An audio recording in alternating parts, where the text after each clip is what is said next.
Okay. Shit. Is everyone all right? Yeah. Yeah, is everyone fucking good? Too fucking loud, mate. Let's fucking get busy. Let's just turn it down a little bit. Oh my god. Oh my days. It's happening again. Welcome to Enter the Vault. Shit. Do that one more time.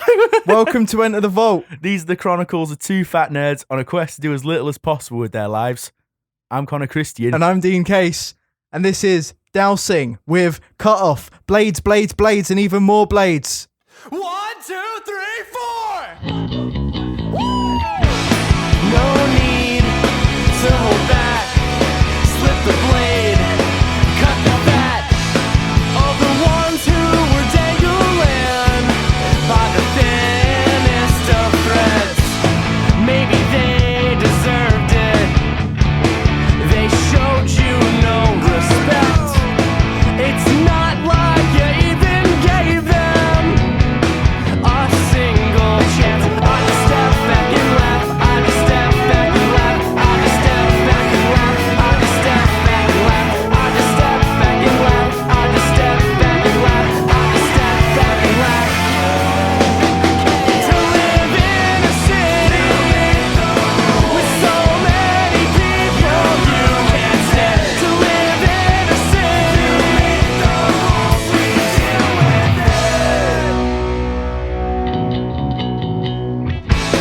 I'm not one to talk.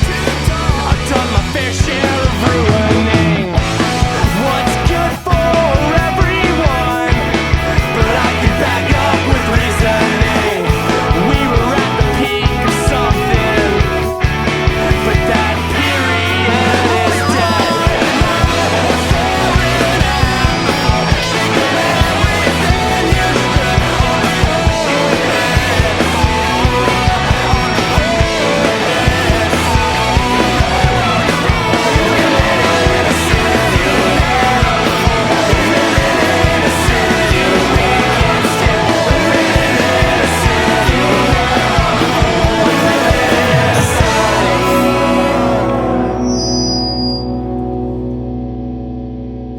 So it's episode 8 of Enter the Vault. That was Dowsing, like a quite established emo band who took pity on us, I think, and just said, have a track to play, which is fucking awesome. Because we've seen you fucking posting everywhere about this shit. Just have one. Just to shut you up.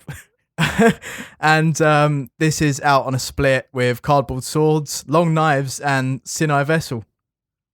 Don't you know Long Knives? Long Knives. Long Knives? Fucking, I know the guitarist Yeah, from Long see? Knives. Shit.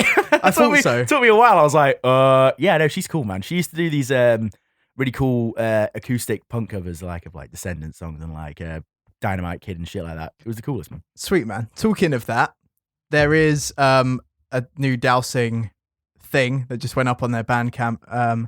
It's just a bunch of bedroom demos, and there's a Gorilla Biscuits cover on there, apparently. Fucking cool, man. Any idea what the the song is? No, because I don't know enough Gorilla Biscuits songs to just look at it, and it doesn't say which one's a cover. I was trying to work it out by like looking at a list of Gorilla Biscuits songs, and that and like the track list of the album. Yeah, you're being very methodical about it. But it didn't work. It didn't work. You're not really like Sherlock Holmes at all. I don't have a long enough attention span. It's Gorilla Biscuits, dude. Their songs are like a minute long tops, and they have about 20 songs. Yeah, but that is 20, and plus reading. So that comes to about, 25 minutes? Yeah, effort. You're doing nothing with your life at the moment. You can spare 25 minutes. Actually, I've been moving house over the last 3 days. Oh, okay, right. That's yeah. Okay. Sorry. I apologise, didn't I? Yeah. I mean, this podcast might sound a little bit different because we're in a different room. We're in the new nerd cave, which isn't quite as cramped. I'm cramped because I'm sitting on the edge of your bed, like on pretty much on top of a guitar. But yeah, whatever. It's a Gibson SG though, so that's a good guitar. Oh, it doesn't matter then. It's a nice guitar. Oh my god. Sorry. Right, we're in a. I wouldn't say we're in a rush, but we're like just about to go out after doing this. Yeah, man. So we're gonna get through. It's our 1 year anniversary. No. We're gonna get through a lot of music. We've got like 9 tracks, and we're gonna get through. We didn't think to just split them between 2 weeks. No, I just want to do more music, man. It's like a radio show almost. Yeah. We just decided we're just internet radio now, just pre-record, which is what podcasts are really, but just more of it. Yeah, we just want to do more music and less talking because we're not good at talking. Yeah, pretty much. There's a podcast called Kissing Contest. Oh, I love it. I've been listening to it for the past few days. Fucking love it, man. It's punk as shit, right? It's so crusty. Like they released these new shirts recently, which is like a mashup of Kevin Smith, who's their favorite podcaster, and their favorite punk band, who I don't know who it is, but it's obviously some kind of crust band because it looks gnarly, man. It's cool. And they have a Facebook group called Podcast Town in which everyone memes way harder than us. Memes way too to the point where like they're literally creating memes. I think they're just fucking coming out of the wood. But they're meme farmers. It's nuts. It's almost like beyond 4chan. It's like deeper than that. It's a bit weird actually. Very weird. This is a band that I found on there through a thread that came up. They're called the Mad Splatter, which is cool as shit, right? Fucking coolest name. I love it so much. And basically, what do they sound like? They sound like if you just got like Teenage Bottle Rocket and Misfits and just kind of tried to squeeze them together as hard as possible, but then they just kind of meshed beautifully. Like you just tried for like ages. You have all these different combinations. Just slots right in. That's Mad Splatter. They're fucking amazing. And this is Something in My Room.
That was Something in My Room by the Mad Splatter, and that is the title track from an EP, or an album rather, that they put up on their Bandcamp. It was released in 2009. Yeah, it's pretty old, but they have some newer stuff on there, I think. But yeah, this was like a big album, and I just fancied playing. And it just sounded cool as fuck. Yeah, like, it's awesome. I love it because I don't know, I've not listened to Misfits in ages, but when I started really getting into punk, I listened to Misfits loads, and I turned a little bit like, not Misfitsy, but just all like, I love horror now. And I just started really getting into like old B movies and shit, and that's how I started my little love of B movies. That's pretty Misfits. cool. Yeah, that's a pretty cool one, man. I mean, there was something you was telling me the other day, right? I don't know if it's relevant at all to Misfits, but it reminded me of you getting into punk. You told me about someone there's a band and his dad was potentially the guy on the grassy knoll. Oh shit, yeah, Woody Harrelson. Yeah, his dad was basically a contract killer. Nice. Yeah, and it's basically heavily theorized / true that his dad was the dude on the grassy knoll on the day of JFK's assassination. Well, that's if you accept that the JFK was done by more than one person, which I'm not going to get into it now because I don't know enough about it, but I've been battered by like both sides about like if it was more than one person, if it was just one person. I just don't care. Dude didn't fucking affect my life, and we all know that governments do shady shit, so fuck it. It was like in 1960, who gives a shit? It's fucking ages ago. Yeah, pretty dark though, right? Oh yeah, fucking super dark. Whatever, man. It's the past. That's what we just got to learn. Just like the past is the past. We need to focus on the present. You know what I mean? Or the future. We need to accept it and move on. We need to accept it and move on. To build a brighter future. Yeah, man. The children are the revolution. We need to build a brighter future of comic book nerds. No, that doesn't sound like a good future at all. That sounds like a future where nothing gets done. Everyone's just sitting inside like and like no one's getting laid. Let's face it. At all, because not like they're not attractive. It's just like they love comic books too much. Yeah, they're just flicking through like their issues of like Animal Man and like Daredevil's older copies, like remember when Daredevil was better? When he was better, when he wasn't so camp. Before Marvel came and ruined him with their Netflix thing. It's like, what? This is in like another 10 years when they've made another Daredevil thing, no doubt in the MCU. And then everyone looks back on the Netflix Daredevil and they're like, oh, that was horrible. No, that wasn't good. It's a bit like Spider-Man, isn't it? Like the Sam Raimi movie comes out. Everyone's like, yeah, man, this is the coolest Spider-Man movie. Then fucking Amazing Spider-Man comes out. Everyone fucking forgets about Sam Raimi, don't they? Which is bullshit. Except for me. Except because Sam Raimi's Spider-Mans are 100 times better than the Amazing Spider-Man. Because at least they might be flawed, but at least they have character. Woo! All right? Fuck you, Sony. You fucking suck. Actually, no, I take that back. I watched Cloudy with a Chance of Meatballs the other day, and that's made by Sony, and that's actually pretty good. That's not a bad movie. It's one of those weird ones, because when it first came out, I thought it was a Disney movie. Yeah. Like, just purely based on how it looks. And like just the big eyes, right? It's the big eyes. Yeah, that, and the actual feel of it, like, from what I saw in the trailer, when I first saw it, I was like, huh, I didn't know Disney were doing this. And then at the end, I saw, like, Sony Pictures, and I was like, huh, all right then, I guess. Speaking of Disney, have you seen that new fucking Jungle Book trailer? No, I don't. I don't give a shit either, but I just thought it was funny because I saw it. I was like, oh, I didn't even realize it's being made. Fucking go on Facebook. Everyone's like, you're ruining the Jungle Book. And it's like, just don't watch it then. If you really just don't want, just don't see it. Don't act like you've got a bleeding heart or whatever. Just fucking shut up. See, I've been meaning to watch it because you mentioned it to me the other day, right? Yeah. I just never got around to it because I was like, oh, it's going to be bad because it's live action for one, right? Oh, yeah, it's obviously the animals aren't live action, but yeah, the little kid is. Basically, he's the only fucking... It's like 300. He's the only fucking real thing, and everything else is just green screened. So live action is a very tenuous way to describe that new movie. So odd. So odd, though. I don't get... Well, whatever. Disney are making cock-ups left and right. Like, we've already theorized, there's going to be a fucking downfall to fit Disney in the next 20 years. They're not going to be relevant in the next 20 years. When's that Tarzan thing coming out? Is that already out? No, I don't know. I just don't care. Anyway, there's a dark and gritty Pokemon fan game, right? Yeah, I saw a post. I've not looked into it yet, but I've seen a post about it. It's because like a Nintendo fan club page would basically just like, no, Nintendo, don't do this to us, please. We love you, but just don't do this to us. It's a fan game. Nintendo didn't make it. But... Oh shit! Oh, I saw something along the lines of that. But yeah, there's it's. I posted it on the Vault Comics page. I think it was a Kotaku link, so if you can, find another source. Because but yeah, it just looks weird. It's like all edgy and shit. It looks like a 15-year-old probably made it like before listening to a lot of Linkin Park and shit. What is it? So what is it about? It's just a gritty, I guess it's about Pokemon. It's just like it plays like one of the old school GBA Pokemon games, like Emerald, Ruby, etc. Yeah. But it's just got a much darker, broodier setting, I guess, with like mind control and Pokemon die and all sorts of weird shit. But why? I mean, like, I don't get this whole trend of getting kids things and going, let's make it dark and gritty. It's like, well, then you're fucking losing the entire point of the franchise or the idea to begin with. Because if you make it dark and gritty, then you've just lost your entire fucking ideal. Yeah, Batman. Yeah. Well, that's different. How? It's not. Oh, fuck. Shot myself in the foot. Hypocrisy 101 just comes to Connor C. I guess it went dark and gritty a long time ago, though. Well, yeah, like in the fucking 70s, 80s. Yeah, 70s, 80s. So it's kind of become accepted. But I don't ever see, other than this fan game, Pokemon ever being picked up by, say, Activision to do a Call of Duty crossover. It's just not going to happen, is it? I want it to. That sounds fucking funny, man. I'd play the shit out of that game. I guess they're doing Pokken, right? I don't know anything about I really just don't give a shit about Pokemon. Like, Fair enough. I'm sorry to say. Well, good. I don't think it's bad. I just never played it when I was a child, and then by the time if you don't have any nostalgia attached to it, there's just fucking no point trying to get into it when you're an adult, because it just kind of seems silly. Like, and the games just feel tenuous because I don't know. Like, I tried playing Pokemon X, and I always get like halfway through, and I just don't have the attention span to play it, really. Let's face it, Pokemon is just a grind-a-thon. It's the fucking grindiest. I really hate grinding games. That's why, like, Monster Hunter, like we were talking about, I just anything grindy, I just can't be dealing with it. There's no point. Besides World of Warcraft, I guess, but that's grindy, but then you also have your fucking mates on the other end just like saying stupid shit, so it doesn't feel quite as grindy.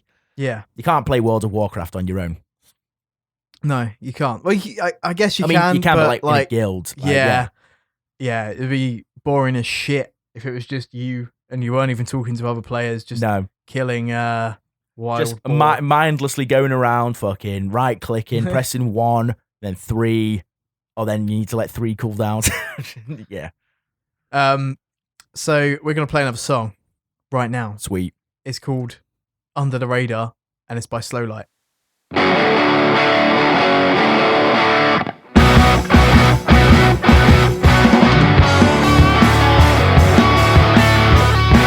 This is the day that I died,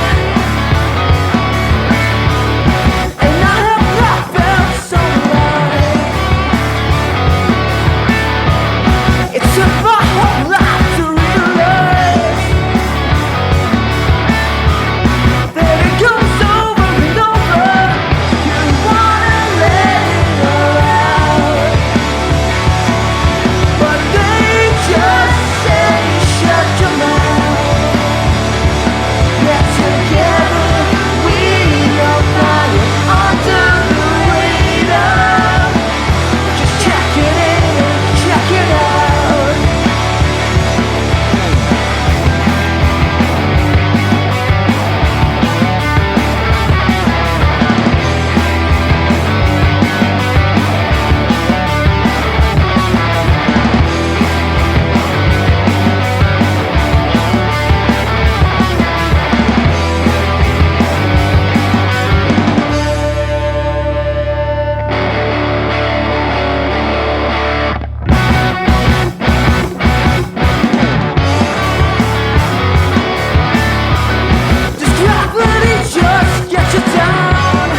was Under the Right. That was Under the Radar by I just fucking mashed the band name and the thing name together. Under the Radar by Slowlight.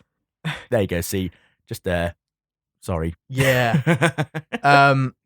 They sent us this because I said I wanted to play it, obviously. And they're doing a thing called, the dude from Slowlight, Stephen, is doing a thing called Struggle Fest in Glasgow, which is a DIY punk all-dayer, which is pretty sweet. Sounds cool as fuck, man. That's in October on the 10th, and this track's coming out with another track on a split with Commonplace, and they're from Manchester. They're from Manchester? Yeah. Cool, man. Everyone loves Manchester, right? I'm just saying, I like Manchester. Cool, man. I'm just throwing it out there. I just want to know if everyone else does. Apparently, I've never been, so I don't know. We really need to go, man. I mean, I think you're missing out on a lot by not going to Manchester. But whatever, man. Like what? Other musicians, and it's got a really good music scene, man. It's got fucking amazing. It's got like this. I think like the second best, maybe next to London. Nottingham has a cool scene. Yeah, as well, I was going to say Nottingham maybe comes like a bit joint second. Yeah, or like a very close third. Sweet, man. I don't want to dwell on Pokemon too much, but there's a mobile game, right, that you've definitely seen around. It's called like I don't even know. Yeah, that whatever. Apparently, it's got a shit ton of microtransactions now. It's like like when £10. did Nintendo get bought out by EA? Yeah, exactly. I hope it's not true. I hope it's a Photoshop. But the pictures that I've seen, it doesn't. Is Pokemon Go going to be free to download? Yeah, I think so. Then there's definitely going to be fucking heap tons of microtransactions. Yeah. It doesn't matter how much a company loves their fucking fan base. If you're going to release it for free, they're going to want some kind of reparation. You know what I mean? I wouldn't say Nintendo love their fan base. They've kind of been dicks over the last year. What with the whole amiibo thing. I don't. What's the whole amiibo thing? Like my fucking housemates fucking. I'm pretty sure masturbate over their amiibos, so I've not seen anything wrong with them Cum yet. tributes on those statues, man. Oh my god, cum tributes are disgusting. Go on. Yeah, basically they made them in extremely limited numbers for a lot of the really high like the amiibos that a lot of people wanted. So like there was a Toon Link one. Oh yeah, no, I think I know it. Yeah, keep going. Yeah, they only made like a few hundred of them for each, and then they was putting them on sale, and like obviously sharks were getting them like artificially jacking up the price, basically. Yeah, not even artificially. They just like literally just only put 100 out, so they knew it would be a limited edition, and they knew there would be a huge yeah. That's and then people were like buying them up and then selling them for like like £300 a piece. Which I don't even fucking get the point of amiibos. Like I've seen my housemates use them, and all it ever does is just like unlock an extra skin or something like that in the fucking game. Like, or if you're playing Smash Bros and you put the Yoshi one on there, it gives him like a few extra moves or whatever, but it's Smash Bros, so you don't really need to give him extra moves because it's not really a fighting game. It's more of like an arcade game, but whatever, who gives a shit, it's just fun. So you don't need those extra moves. I just don't get them. They're just, instead of jacking up the price, just make fucking models. Nintendo, if you're gonna make, you could make fucking shitloads of money just making these, because they look nice. They look really well made and stuff. They're like cool little action figures, like good collectibles. Yeah. But don't give them this. Don't fucking give them extras that no one's ever. Well, everyone's going to use them, but they're practically worthless and jack up the price. That's just bullshit, man. That's one thing that I like about them is that they're actually a physical thing that you can have. Like, it's a form of DLC, I guess, kind of. It's tacking on extra content to games, but you actually get a statue out of it, which is pretty sweet. That's but weird. Aside from that, kind of lame business move. We're doing another track now. Sweet. This is Trembling by we're fucking up every single band name today. Trembling by Drawstring. They're from Kent, and this is on a new EP entitled 2, which is coming out soon. You can hear them on Bandcamp and shit. As always, Facebook links and stuff. Yeah.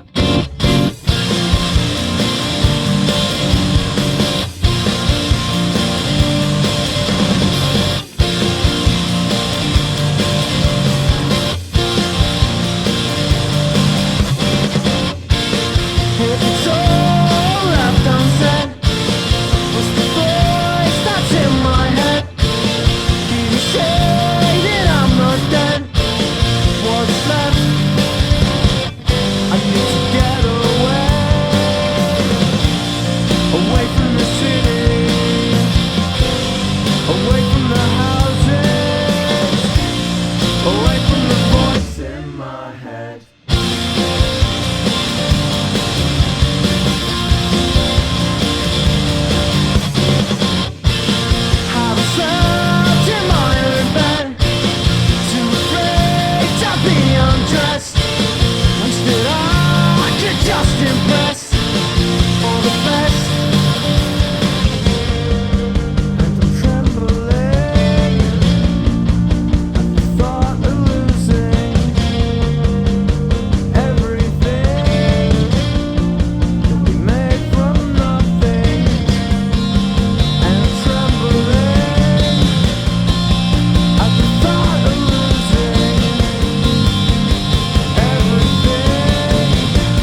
nothing. And I'm trembling at the thought of losing everything that we made from nothing. We made from nothing. We made from nothing. We gave from something. We made from nothing.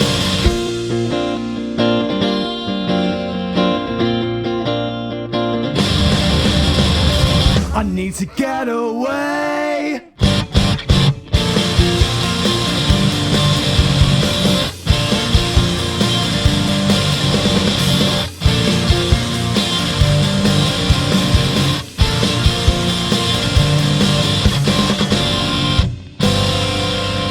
And we're back. That was Trembling by Drawstring. I said earlier they're from Kent. I don't know why that was relevant at all. I think they're close to the shop, so if they want to come in and spend some money. Well, you said that you were doing, like, they split with Commonplace from Manchester in the last song. What? Because you were talking... Slowlight, man. Sorry, no, look, are they from Manchester, Slowlight? No, No, right. No, you're no, asking, you're no. saying, like, I don't get why I said they're from Kent, but yet you said this thing about the band from Manchester. All right. Whatever, man. Whatever, man, cool. We just, like, I don't know why. It kind of slipped under our radar and we've done, like, 2 episodes since. But I guess it shows how little we really care. But there's a Civil War concept art has been released, right? And it shows the 2 teams. Right. Heads or tails for Captain or Iron Man? I'm going to say... What do you mean? What? So heads... So... Yeah, heads. Okay. I don't know. I don't have a coin. Okay, fuck it. We'll just go with Captain America's team first. How about that? Yeah. Because that's the first one that we can see on here. Yeah. We don't need this much preparation. So, there's been some concept art released today, as Dean said, and it... Not today. Not today. It's fucking 2 weeks ago. Sorry, I only read about it today. Jesus. Sorry, man. I'm really slow today. I'm just work.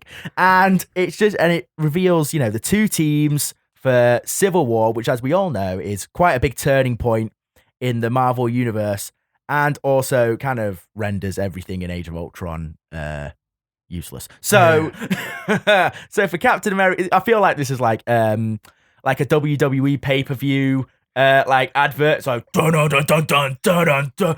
This year, Dun dun dun dun dun dun. 2 teams. Dun dun dun dun dun dun. Captain America. Dun dun dun dun dun dun.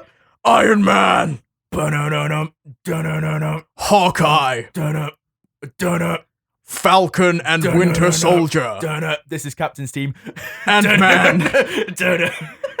And Sharon Carter will face off against Iron Man's team. Sharon Carter is also Agent 13, just in case you didn't know. Where's the music gone, man? Iron Man's team includes War Machine, Vision, Black Panther, and Black Widow. See how I did that at the end because no one gives a shit about Black Widow? Like, what's the point of it? Just kidding. Oh, and there's going to be like Spider-Man and shit. Oh, yeah, Spider-Man's going to be in there. I don't care. I Just bring me back Tobey Maguire. So please. I'm a who's the sad new Spider-Man? man with a bad fringe, and I need to. I only like things that are old and that people don't like. I like emo. I like emo Spidey. Actually, he's my favorite Spidey. Yeah, exactly, man. The black suit was he looked fucking He awesome. looked dapper as shit in that black suit, man. And actually, the Spider-Man 3 game was actually pretty tight. Spider-Man 3 game was sick. Yeah, the Spider-Man 2 and Spider-Man 3 were actually pretty solid movie tie-in games. So we've totally gone off of Civil War because we don't care. But Spider-Man 2, holy shit. That game was the coolest, man, it's right? Fantastic. I played it recently and it doesn't graphically does not hold up. It looks like fucking shit. But the gameplay still... I guess I've just got a bit of a nostalgia boner for it, so I'm willing to tolerate any kind of shoddy gameplay, but it it fucking still works. And it had a Mysterio boss fight. Had 2 Mysterio boss fights. One was more of a cutscene that you just punched in once, and then that was honestly, the first time I played that fucking killed me so much. The fact that you just go, ding, and he just fucking, and he has 3, because it's so funny, they build it up with these 3 health bars like that overlap each other. You're like, oh, it's gonna take forever, and you just punch him once and they go all the way down. You're like, oh, I'll get you for this, Spidey. Remember when games had a sense of humor? I miss those days. Like Escape from Monkey Island, man. That's some pretty fucking hilarious. I miss the LucasArts fucking point and click adventure games. They were solid, man. Like Grim Fandango. I replayed that recently. Yeah. I mean, obviously, I bought the remastered edition because I was like, instead of pirating this shit, I'm just gonna fucking I'm actually gonna give some money back because I just remembered really loving it, and I still did. Like, I never played it much when I was a kid. I only played like the first level, like the first area, like 100 times. And just always got stuck. But I always fucking loved the art style of it and the overall aesthetic of the game. I fucking replayed that first level like hundreds of times. And then now I've actually got the mental capability to do point and click adventure games. I mean, I still had to search up the walkthrough a couple of times because there were some weird ass puzzles in there. But yeah, fucking love it, man.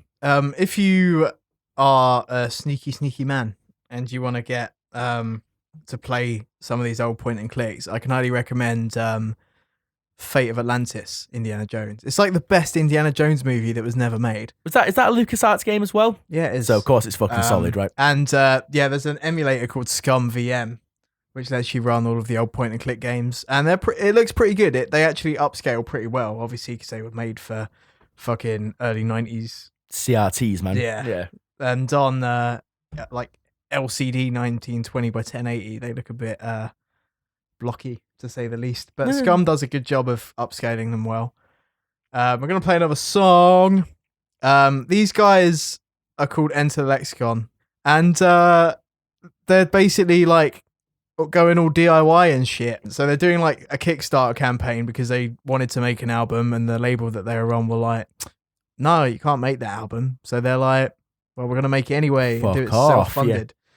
But, yeah, here it is. You sounded really Australian when you went, here it is. Here it is.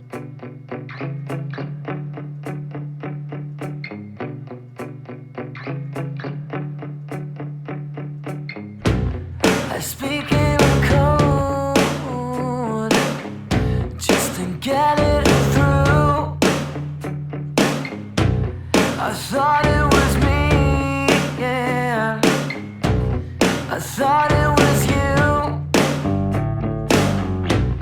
And we are the ones who are missing. We feel right out of place so easy. And we are the new Coca-Cola leaders of fever.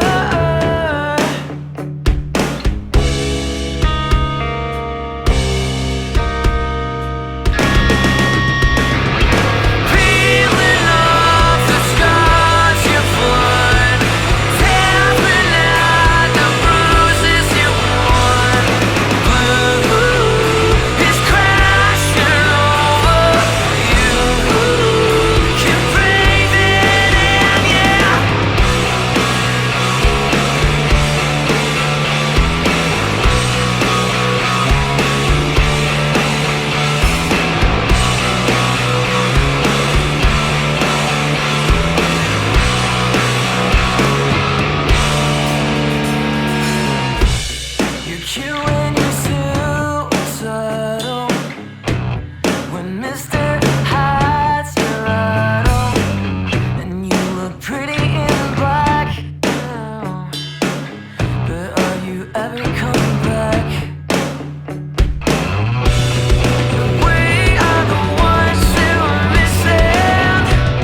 back, and this was that was You sound like the child the from child from Simpsons, man. This was EnterTheLexicon with codes, and they're doing a Kickstarter, and you can go check it out. And that was fucking awful. Their goal is $900 dues. This is Erased by Downers. I turned away from the sun. All I could think about, I should have never become a flame you can't blow out.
We're back again. Radio link. See, look, we're getting snappy now. It's like a fucking... Well, you just didn't give me a chance to question the radio link. It's like, this is the fucking song. Just fucking played it. It's like a Six music show. It's got all this weird shit that no one listens to on it. Yeah, man. BBC Radio is the weirdest. It's very odd, right? Yeah. Like anything past like Radio 2, because I used to think Radio 2 was weird when I was a kid. I was like, it's just people talking and then playing old songs. And then I listen to it sometimes, like when I'm commuting. Just because it's just nice and chill, and you got like some nice, calm voice. It's just the middle-aged commuters radio station. It's like, just chill out, relax. We'll talk about the news a little bit, and then we'll play another song from your youth. Radio 4 is pretty sweet. Yeah, fucking all the BBC radio stations, even like the worldwide radio station, or the worldwide, service. Yeah, like they're the fucking coolest, man. And like we have like BBC Asia, we got BBC. Oh, the Asian network, it's fucking awesome. Fucking best, man. Some of the late night shows they have on there. I remember they did a thing that was like session with a guy called Nitin Sawhney, who you might have heard of. I've never heard. He's like a electronic composer. He's pretty nuts, but it's like some awesome music, man. And it was just like basically a mix. And I think they did a little interview with him. If I can find it, I'll put a link. But it was a long time ago, so it might not be around. Anyway, that song that we just played was erased by a band called Downers, and they're on a label called Local Colour Records. We met those guys when we played in Guildford, the guys who run the label. And Downers also have a free EP up on their own Bandcamp. And this is like super cheap, if I remember this one. And it's a free track grungy thing, which is pretty fucking cool. They'll probably get played on the BBC pretty soon. On the Beeb. On the Beeb. I tell you what, fucking, I don't care. Whoever, like, if anyone ever says that the BBC is shit, they can fuck off, because it's like the greatest revolution in like information ever. The only people who I know of who are pretty pissed off at the BBC right now is Rockstar, man. Rockstar are not happy with the we were pretty excited about a certain biopic the other day about Rockstar Games and their feud with the US. Well, not a feud, the whole of the United States. There's just it's like, you know, Scott Pilgrim versus the world. Fuck that, Rockstar versus the US. It's just pew pew pew, getting to fisticuffs. But apparently, the film took a lot of, let's say, liberties with some of the facts about the legal battle between Rockstar and the BBC, Rockstar and the US, and, you know, whoever was fucking having a go at them. And Rockstar have been like, fuck you, Beeb. That is completely wrong, and we are going to sue the shit out of you. And Rockstar, with all the money that it has at the moment, it doesn't seem too unlikely that they might see this through and really battle it out with the Beeb, because the Beeb are only running off government money, and they're not going to fucking provide them with it, like, very, very rare that the BBC gets sued. Yeah, because like I said, the BBC is fucking awesome. Yeah. I mean, this is like a one-off, and I mean, I haven't got a chance to watch the thing, but I just, from what I've heard, it's literally just down to, they got a lot of facts wrong. It seems like a Bill O'Reilly thing. Like, just spewing out some random shit. Just spewing out some random shit. Like, I can't think of anything righty to say right now to do a Bill O'Reilly impression. I'm in too good of a place, man. I'm too, like... I'm happy, I'm excited. Yeah, man. I'm fucking pumped. We're going to get sad again. Oh my God. This song's called Fabric. It's by Frankie Stew and Harvey Gunn. Harvey Gunn's a producer. Frankie Stew's a rapper. They've been about for a while, like maybe 3-4 years, if I can remember. They got a few tracks, like on an EP, which is pretty cool. And they've also got like some older shit. There's a track called 1994, which is awesome. And I think 07839 is another one of their songs, which I fucking love. I've been following this guy for a while, and like he put this up the other day, and it's basically like some emo UK hip hop, and it's awesome. Fucking get your tissues out, guys. It's gonna be emotional. Listen to the lyrics. Just seeing my ex in the club for the very first time. A new boyfriend walks past me, tries to say hi. Am I a prick or are you blind? I should have punched him in the face, but it's not year 9. Now I'm in fabric, drunk, thinking about life. How did it get like this? I don't know why. We went travelling once and Amsterdam twice. I went twice, you went one time. I felt like you left cause everything's different at home. And if I've got to be honest, I'm missing you loads. Everybody went uni, I'm still working in London, living at home. I know you don't care, I know you don't care. Well, I figured you don't still.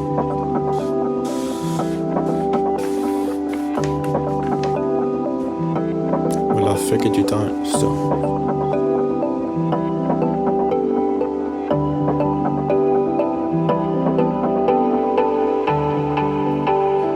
I'm gonna change, I feel like, why can't you?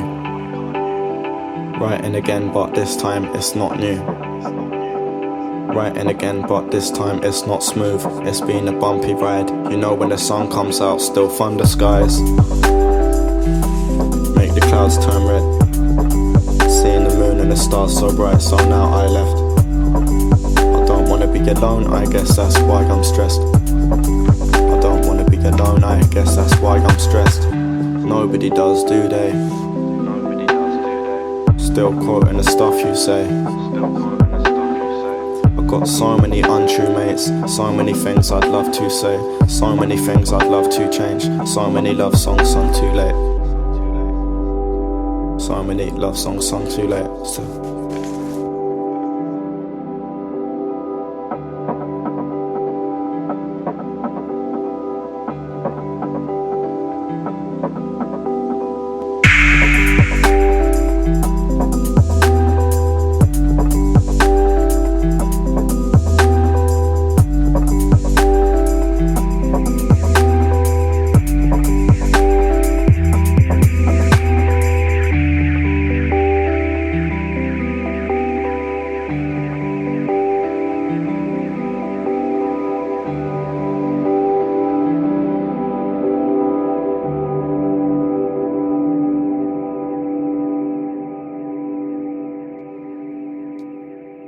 Did you listen? Because are you crying right now?